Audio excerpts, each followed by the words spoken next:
안녕하십니까? 예. 담임 목사님이 지금 출타 중이십니다. 휴가시라서요.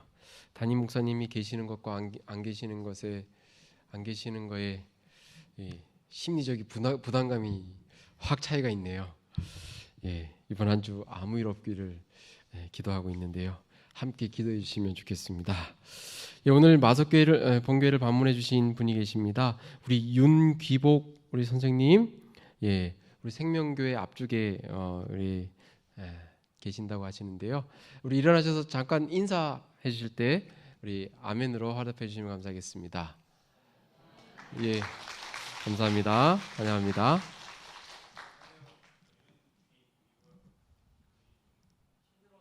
네. 감사합니다. 네, 또 성령께서 또 마석교회로 인도하셨을 줄 믿습니다. 오늘은 기본교회 13번째 남은 자손과 그 사명 두 부분으로 나누어서 오늘은 첫 번째 배도와 종교개혁에 대해서 좀 살펴보겠습니다. 먼저 요한계시록 12장 10절로 12절에 있는 말씀을 함께 읽도록 하겠습니다. 요한계시록 12장 10절로 12절에 있는 말씀입니다.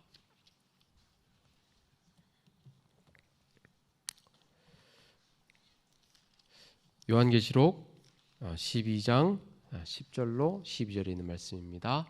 함께 읽겠습니다. 시작.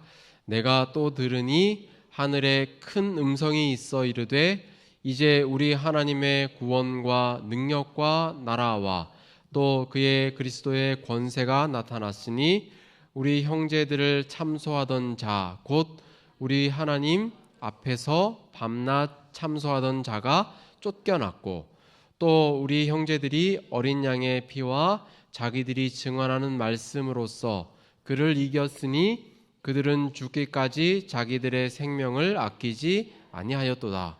그러므로 하늘과 그 가운데 거하는 자들은 즐거워하라.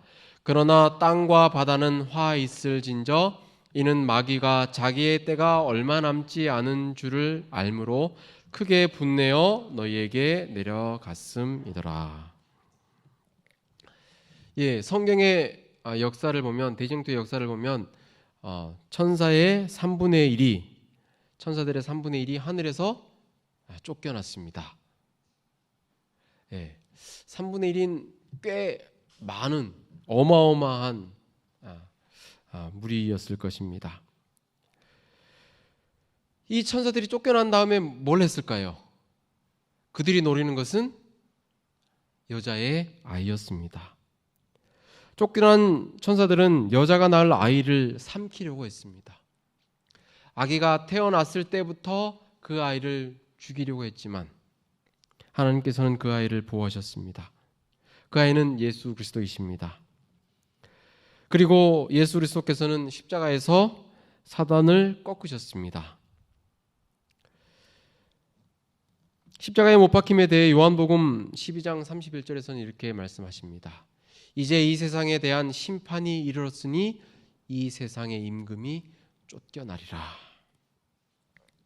예수님께서 십자가에 달려 돌아가시는 그 사건을 통해서 온 우주에 사단의 죄가 드러나게 되었습니다.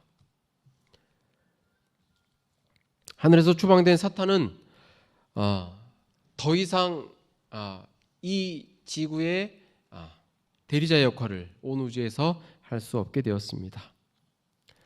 더 이상 사탄은 하늘의 존재들 앞에서, 온 우주 거민들 앞에서 하나님의 백성들을 비난할 수 없게 되었습니다. 하늘은 이 사건으로 인하여 즐거워하게 되었습니다. 더 이상 사단의 죄가 폭로되었기 때문입니다. 그런데 땅은 경고를 받아야만 했습니다. 요한계시록 12장 12절 후반부에 이렇게 말씀하십니다. 땅과 바다는 화 있을진저 이는 마귀가 자기의 때가 얼마 남지 않은 줄을 알므로 크게 분내어 너희에게 내려갔음이라 하더라. 사탄은 여인 즉 교회를 박해하기 시작했습니다. 교회는 극심한 환난을 겪었지만 하지만 살아남았습니다. 사람이 잘 살지 않는 사막, 광야에서 1260년 동안 하나님의 충성된 백성들에게 광야는 피난처를 제공하였습니다. 남은 무리가 언제 태어날까요? 이 1260년이라는 광야의 그 경험이 끝난 다음에 그리스도의 임박한 재림의 징조에 반응하여 하나님의 백성이 출현할 것을 말씀은 요한계시록에서는 우리에게 말씀해 주고 있습니다. 요한은 이 충성된 무리들의 신원을 요한계시록 12장 17절에서 남은 자손 곧 하나님의 계명을 지키며 예수의 증거를 가진 자들이라고 이야기를 하고 있습니다. 마귀는 특별히 오늘날의 많은 교회들 중에 1260년이 끝나는 1798년 이후에 생겨난 많은 교회들 중에 이 남은 자손을 증오합니다. 교회가 과연 왜 이렇게 됐을까요? 예수님께서 십자가에 달려 돌아가시면서 그 사도들을 통해서 예수님의 제자들을 통해서 교회가 세워졌습니다. 그런데 그 교회가 어떻게 이렇게 타락하게 되었을까요?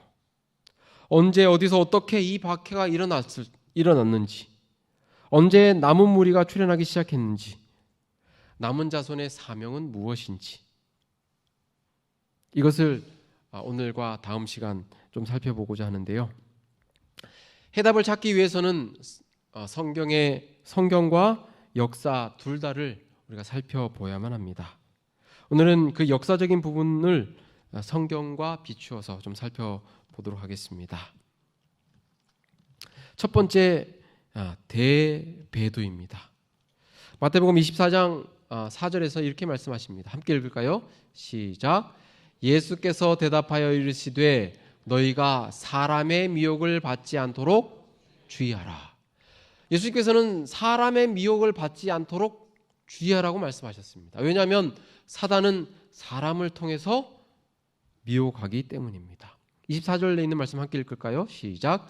거짓 그리스도들과 거짓 선지자들이 일어나 큰 표적과 기사를 보여 할 수만 있으면 택하신 자들도 미혹하리라. 예수님께서 경고하신 말씀입니다. 예수님의 때에는 나타나지 않았지만 사도 시대에 조금씩 거짓 그리스도들과 거짓 선지자들이 일어나기 시작했습니다. 바울도 경고하고 있습니다. 사도행전 20장 29절 30절에서는요. 내가 떠난 후에 사나운 이리가 여러분에게 들어와서 그 양떼를 아끼지 아니하며 또한 여러분 중에서도 제자들을 끌어 자기를 따르게 하려고 어그러진 말을 하는 사람들이 일어날 줄을 내가 아노라라고 바울이 교회를 향하여 경고를 하고 있습니다. 이 배도는 그리스도의 재림 전에 일어날 것이라고 바울은 선실을 통해서 이야기하고 있습니다. 그것이 너무나도 확실하기 때문에 아직 일어나지 않았지만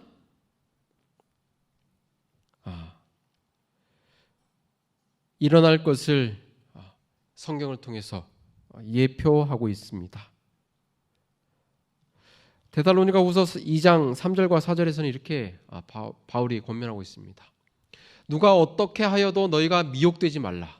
먼저 배교하는 일이 있고 저 불법의 사람 곧 멸망의 아들이 나타나기 전에는 그날이 이르지 아니하리니 그는 대적하는 자라 신이라고 불리는 모든 것과 숭배함을 받는 것에 대항하여 그 위에 자기를 높이고 하나님의 성전에 앉아 자기를 하나님이라고 내세우느니라 라고 권면하고 있습니다.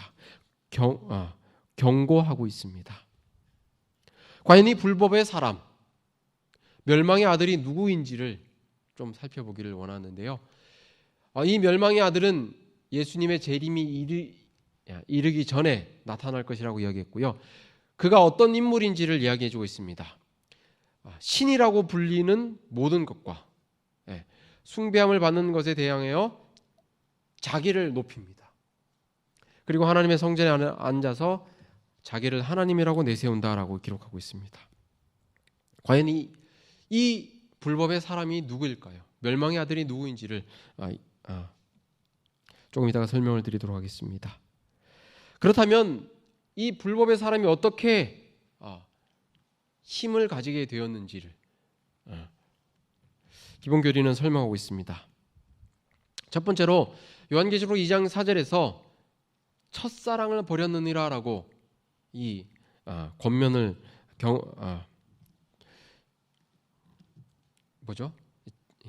책망을 하고 있는데요.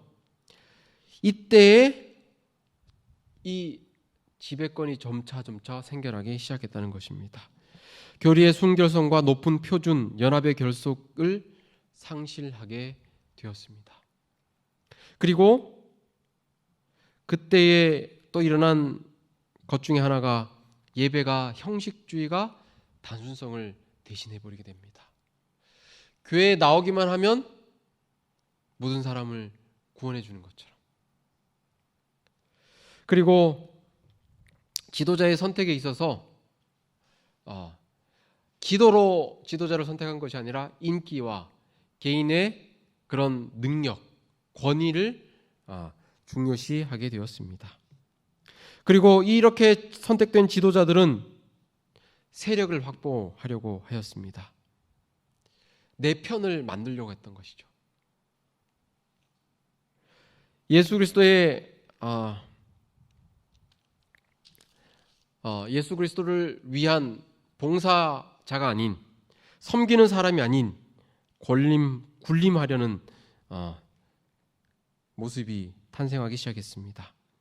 그리고 지방교회의 행정에서 지방교회의 행정을 주교, 감독이 장악하게 됩니다.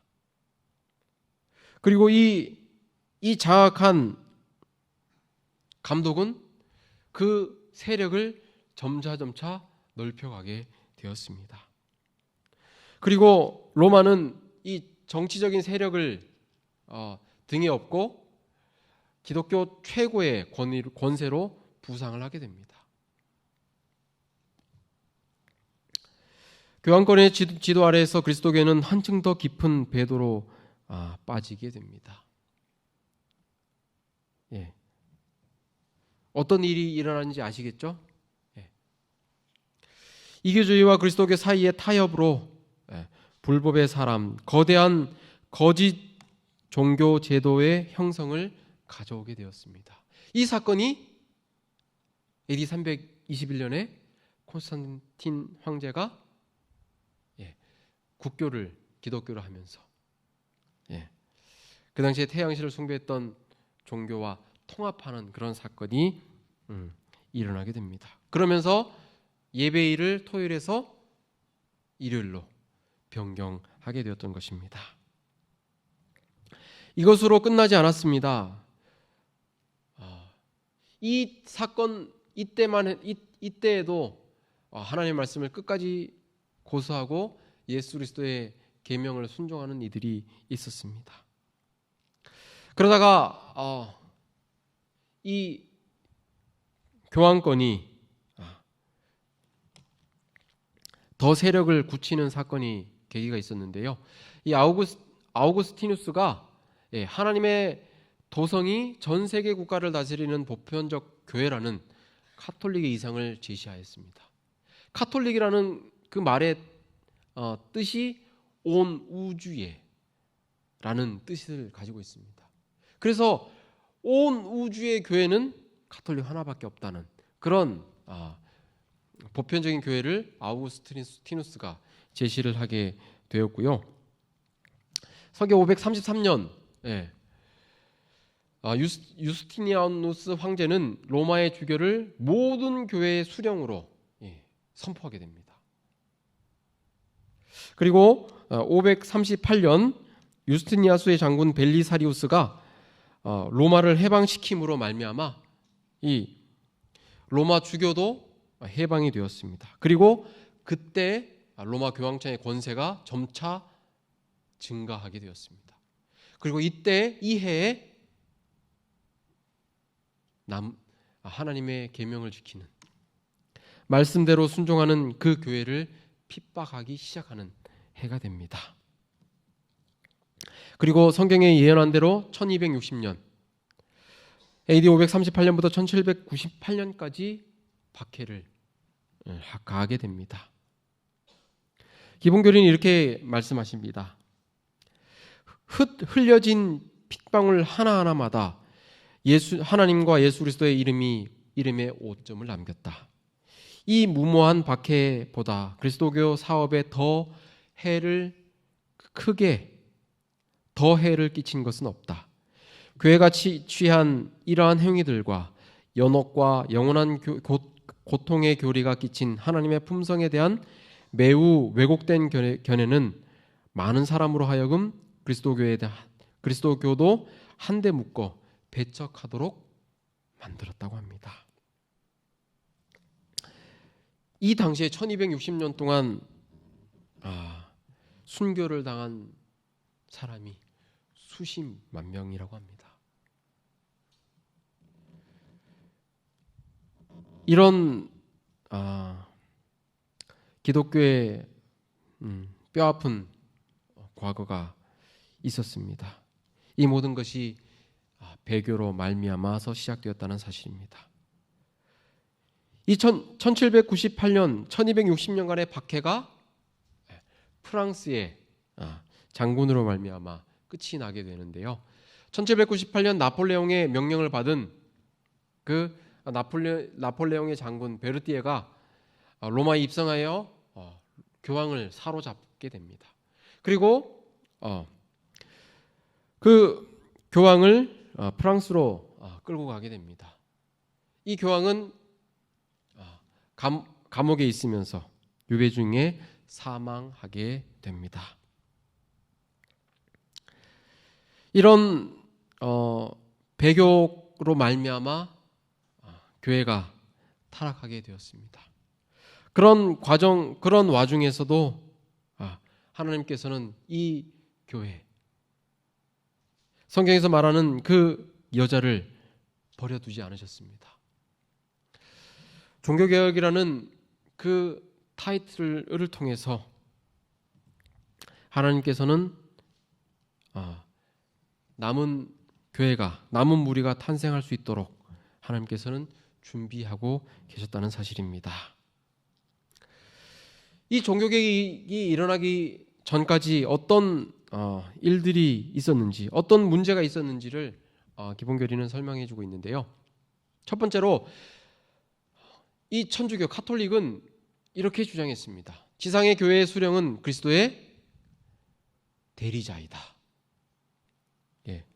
그 교황이 쓰는 그 관에도 하나님의 그리스도의 대리자라는 단어가 기록이 새겨져 있다고 합니다.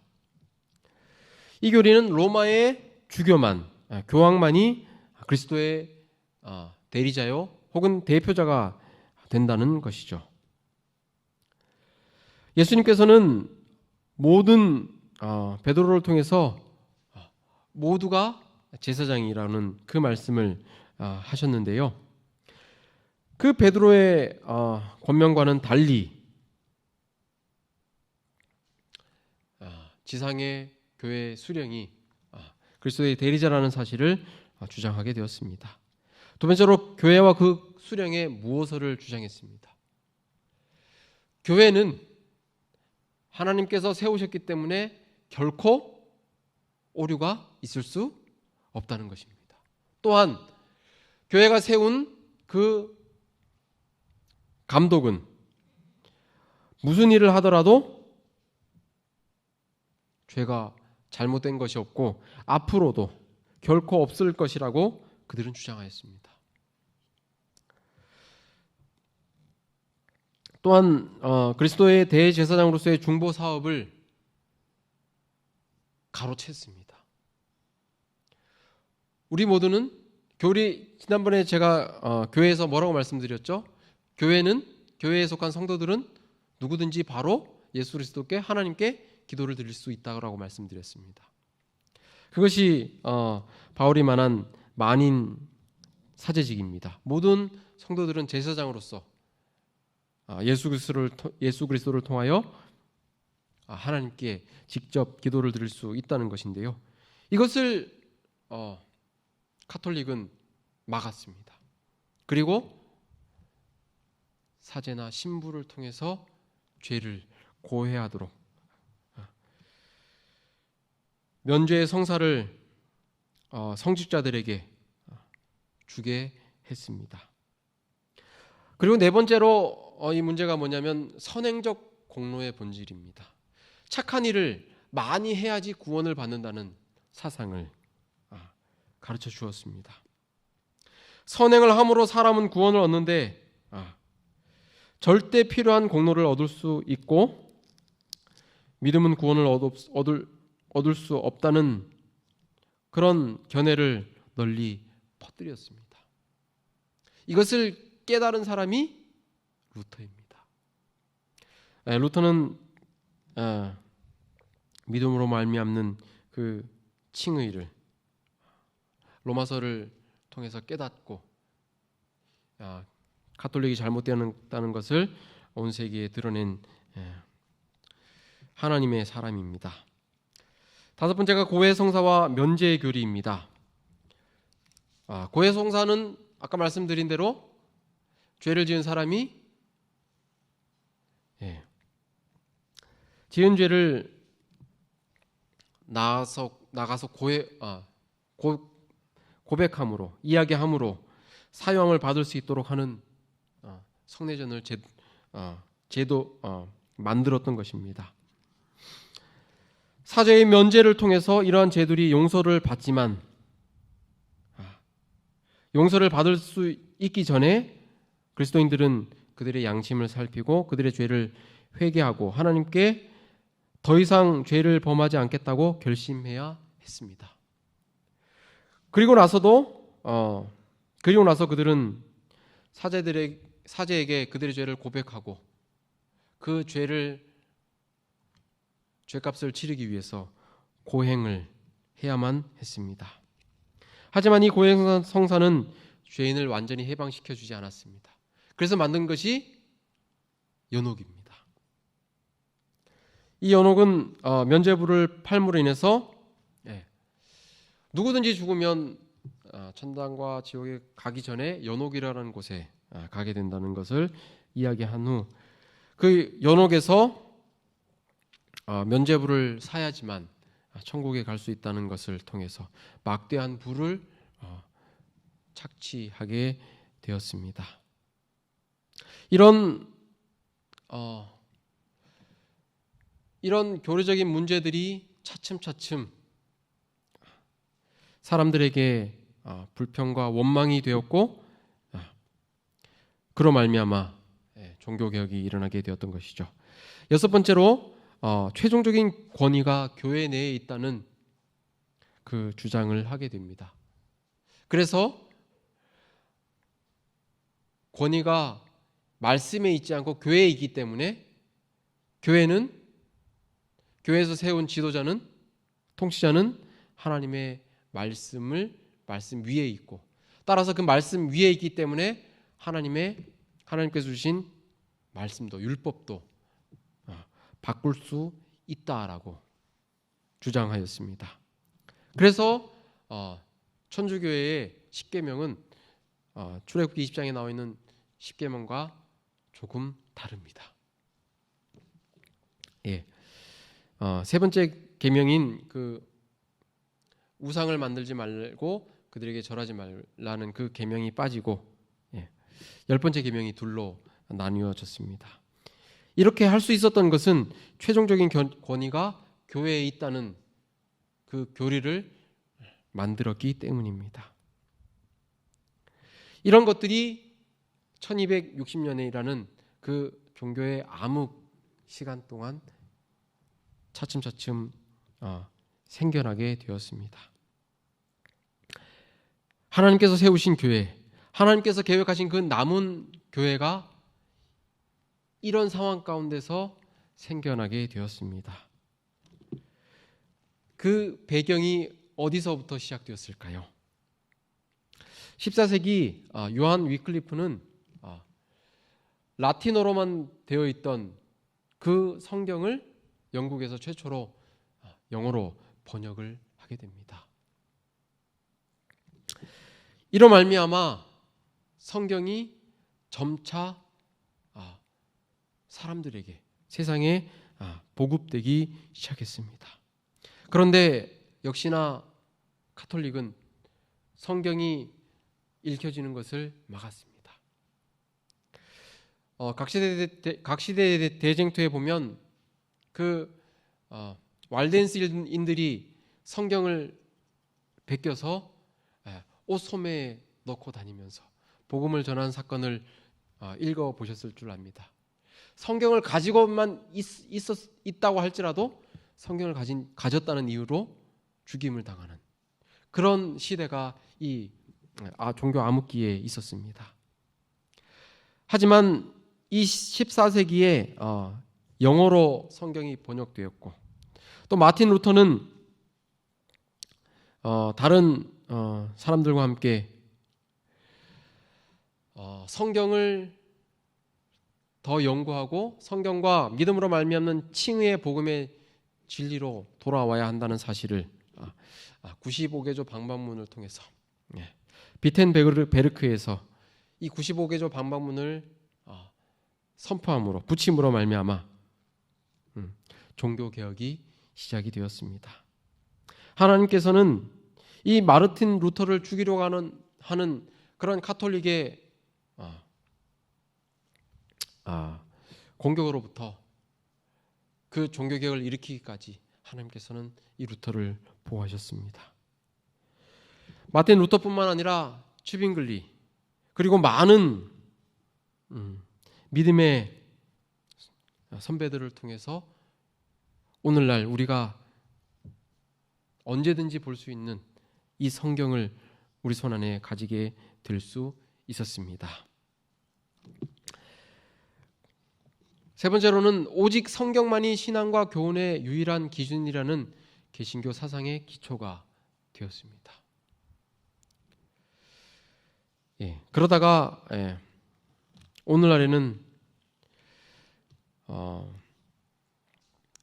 사단이 1260년 동안 아무리 하나님의 백성들을 교회를 핍박했지만 그 핍박으로 말미암아 교회가 문을 닫지 않음을 통해서 이번에는 다른 방법을 통해서 하나님의 백성들을 유혹하게 되었습니다.